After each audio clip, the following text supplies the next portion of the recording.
find my lane. You ain't overlooked, so get out the way. I gave you the book, I gave you the game. The boy gotta cook, the boy got a flame, Serving in the kitchen like you Nino. Plenty pitching, whipping different flavors like a bistro. Kick it, dip it, flip it, keep it hunting like a C note. Switching, keep it pimping every single place that he go. I got it. Lathan got the flame, Lathan got the flame. Boy, you know the name, get up out the way. Lathan got the flame, Lathan got the flame. Stay up out the kitchen if you ain't the one that's whipping, huh? Hey, yo, Lathan, man, cook them boys up something real quick, man. What's going on, YouTube, and welcome back to my channel. Now today we got the most amazing gas station chicken or chicken box. So the first step you want to do is grab you some mustard, and we're going to put 1/4 cup of mustard onto this chicken. Now you can omit this part, but the mustard is going to be a great binder and it's going to give you some tangy notes, but you're really not going to taste the mustard flavor. But go ahead and put 1/4 cup of mustard in there, and then we're going to go ahead and go with our seasonings. Now if you ain't sneezing, you ain't seasoning. So go ahead with the onion powder and just dollop it in there. Then we're going on with some granulated garlic, and I did about, for my non-salty seasonings, I did about 1.5 tablespoons a piece. So going with the granulated garlic, but you pretty much control that. Then I added some slap your mama. Now you slap your mama, I went in about a teaspoon and a half. I just eyeballed it. But this the part here where you could be the chef. You pretty much create the seasoning how you would like it. And then I went on with some Seasonings. Now, you know anything about Seasonings, you know this stuff is amazing. Kind of salty, but it's really amazing. So I went in with a whole package of Seasonings. Now, after you get that in there, we're going to go on with some tongs, or you can go in with your hand, and we're going to just mix this up really good. And we're going to let this hang out in the fridge for about 2 hours. You can go a little longer, but 2 hours is what I let mine hang out for.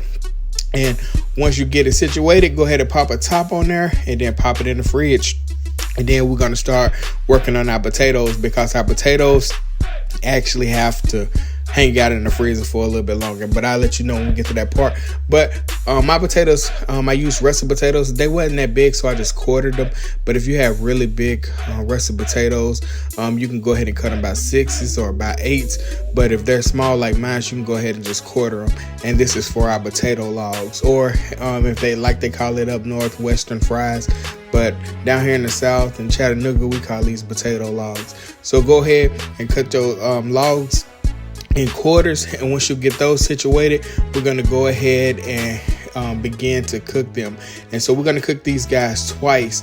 The first step, we're going to cook them, and then we're going to pop them in the freezer, and then the next time we cook them, we're going to get ready to eat them.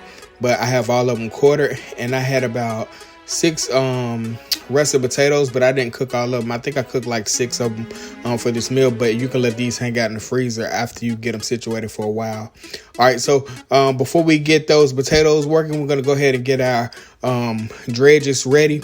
So for my chicken dredge, I went on with 1.5 cups of flour. So that's 1.5 cups of flour. Then I went in with 1/2 cup of cornstarch. Now you need this cornstarch for this crispiness, and it'll also make this dredge a lot lighter if you was instead of just using straight flour. And then I went on with the same seasonings that I put in my chicken. So I went on with some slap your mama. Like I said, you pretty much dictate how much you want to put in there. But you see how much I'm adding. Then I went on with some black pepper. And I like to see the black pepper specks in fried chicken and potato logs. It's just my preference. Then I went on with some smoked paprika, and that's for color, and then also the smoky notes that it gives. So make sure you're using smoked paprika for this recipe here. And then I went on with some granulated onion, and then you know I gotta follow that up with the granulated garlic. You already know my seasonings, but like I said, with this chicken here, this gas station chicken, if you ain't sneezing, you ain't seasoning. So make sure you season this thing up, because we want all the flavor. So we're gonna go ahead and mix our chicken dredge up, and once we get that mixed up, we're gonna go ahead and pop a clear plastic wrap on top and let it hang out in the kitchen until we're ready to use it. But this is your mise en place. You want to get everything ready, because when you get ready to fry, you want to just be able to fry and keep moving forward. You don't want to have to be making stuff on the fly. So once you get that chicken dredge ready, pop a plastic wrap over it, or if you got a cap for your bowl, and then pop it to the side. Then we're going to work on our potato log dredge. Now this potato log dredge, we're going to pop it in a bag, because like I said, we're going to actually freeze this. So I went on with, I think I did 1 cup of flour, and that's all-purpose flour. There we go. And then I went on with some cornstarch as well, just to make this batter light as well. And that was a half a cup of cornstarch. You can use potato starch as well, but cornstarch is all I had on hand, so I used cornstarch. Then I went on with some Slap Your Mama. Now, we're not going to season this too much because we're going to actually finish salt on the potato logs once they come out the hot oil. So I went on with the Slap Your Mama and then some black pepper. Like I said, I like to see the black pepper specks in my fried items. I don't know why. I guess I grew up on that. But we're also going to add in some smoked paprika for color, and then some smoky notes, and then we're going to get that dredge mixed up, and we're going to set that aside, and then we're going to start working on our potatoes. Like I said, we're going to cook these potatoes twice. The first one, we're going to parboil them in some chicken stock. Now, this is what's going to incorporate flavor inside these guys. Also, it's going to kind of cook them a little bit inside, but we're only going to cook these guys for like 7 minutes, the first cook. And once they get blanched for those 7 minutes, we're going to hang them out. And look, you want to make sure they're kind of a little flexible, but not flexible enough where they break. So then we're going to spread them out and then cool them down immediately, because you want to stop the cooking on these guys. And once you get them all cooled down, then we're going to pop them into our bag and put all of them in there. And then we're going to mix them up and get all that dredge on top of all these potato logs. And then we're going to even it out and pop these directly in the freezer. Now, these have to stay in the freezer for about 4 hours, or you can leave them in the freezer for overnight. But popping them in the freezer and cooking these guys frozen is what's going to give you that good crunchy potato log that you crave when you go to those gas stations. So once we get that in the freezer, this is the following day. We're going to go ahead and cook our chicken. So what you want to do is season all of your chicken and place it over a wire rack. And you want to let that hang out until it come up to room temperature. And once you let it hang out, you will see that the batter will kind of adhere to the chicken, almost like a wet batter. And that's what's going to give you that really, really crunchy skin. All right, so the first step we're going to do is go ahead and cook our logs first.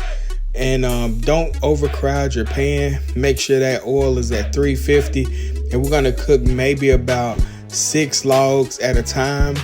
Like I said, make sure that temperature stay at about 350. And then go ahead and fry those logs up. And we're going to let them fry up until they are tender. I fried these guys for about 6-7 minutes until they're golden brown, texture like sun. And you'll see that right here. And they're very crunchy. The inside is very fluffy and light, and the outside is very crispy. Like I said, that cornstarch mixed with that flour is amazing.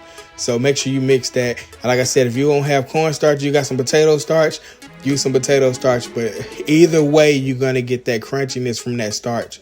So once you get those logs ready, pop them on top of a wire rack and let them hang out. And then we're going to begin to cook our chicken. Then you're going to cook this chicken until the internal temperature reads 160. And once you pop it out, it's going to come up to 165. You got to hit that with a thermometer. I can't give you a time period on how long you cook your chicken because every piece vary. But make sure you cook it at least until 165. And during the resting period, it's going to bring it up another 3 to 5 degrees, and that'll be the perfect 165 internal temperature for that chicken. But you see how beautiful and golden delicious this is. And all we got to do now is let it hang out until it's rested, and then go ahead and plate it up. I'm telling you, all you need is some salt, pepper, some ketchup, or some barbecue sauce, hot sauce, whatever your preference is when eating gas station chicken, ranch dressing. I'm telling you, this is going to be a crowd pleaser, and everybody's going to love you for this. This is so nostalgic for me. I tell you, when I was little, man, we lived down the street from a couple filling stations, and man, getting that chicken snack box, you know what I'm saying? That's what really gave us that sense, you know what I'm saying? And that it craved our hunger. But man, there you have it, man. The most amazing chicken box or gas station chicken. This that chicken you get at Cancun's or the old gas station on 3rd Street. You know what I'm talking about if you're from Chattanooga. But yeah, man, the Big H, there you go. But yeah, man, this is the most amazing chicken box or fried chicken or gas station chicken you ever have in your life, man. Thank you guys for checking this video out, man. Like, comment, share, subscribe, man. The most amazing chicken box from the Bistro. And I gave y'all this video early because this video is supposed to come out in 3 weeks. So, man, thank me later.